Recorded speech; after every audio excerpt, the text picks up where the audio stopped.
صينية رولات التورتيلا المحشية بالدجاج من الصواني اللي كتير بسيطة وسهلة وبنفس الوقت لذيذة جدا.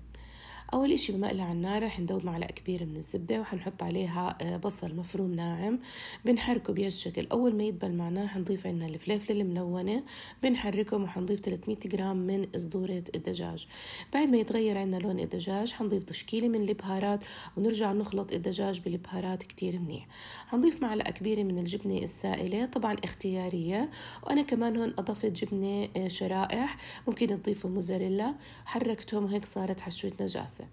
هنجيب عنا خبز التورتيلا، أنا استخدمت هون الحجم الكبير، سلت عنا الحواف لحتى لما أوقفها بالصينية ما تغلبني. حطيت عندي كمية من الحشوة وبعدين لفيتها عنا كتير منيح بهالشكل، قطعتها لقطع متساوية. تمام، بيكون هيك شكلها عندي. وبعدين بصينية الفرن حطيت شوي عندي من كريمة الطبخ، وبعدين وقفت عندي السندويشات بهالشكل. بعدين رجعت حطيت شوي من كريمة الطبخ وموزاريلا ورجعتها عندي على الفرن بس لتاخد لون وتدوب عنا الجبنة. بتزينوها عندكم حسب الرغبة. وصحتين.